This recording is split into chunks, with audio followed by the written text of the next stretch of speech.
আসসালামু আলাইকুম বন্ধুরা, আজকে আমরা এসেছি স্ট্রবেরি পিকিং করতে। এটা হলে গিয়া লং আইল্যান্ডের ওয়েডিং রিভার একটা জায়গা নাম।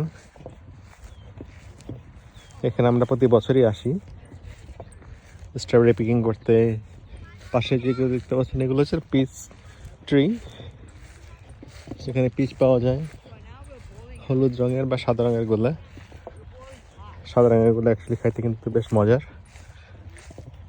এটা ফল হইতে হইতে এখনো আরও অনেক দিন বাকি আছে, ধরেন আরও মাস দেড় দুই মতো লাগবে আর কি।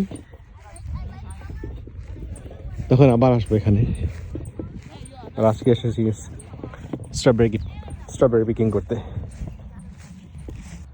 আসলে দেখা যাচ্ছে এই যে পিচগুলি হয়ে গেছে অলরেডি ছোট ছোট। আসলে 1.5 মাস লাগবে না, হয়তো 1 মাসের মধ্যেই এগুলি বড় হয়ে পেকে যাবে। তখন আসবো আবার।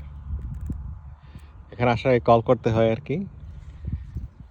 কল করে আসলে জানা যায় আর কি যে কোন ফল পিকিং করা যায়।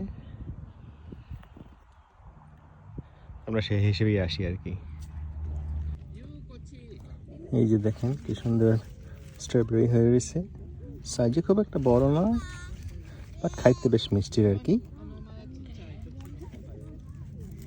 সো সময় যদি পান তাহলে আসবেন এখানে পিকিং করতে। এখানকার নাম আর ঠিকানা আমি কমেন্টে দিয়ে রাখবো আপনাদের জন্য। আজকে আমার তো বিদায় নিচ্ছি এখান থেকে। আসসালামু আলাইকুম।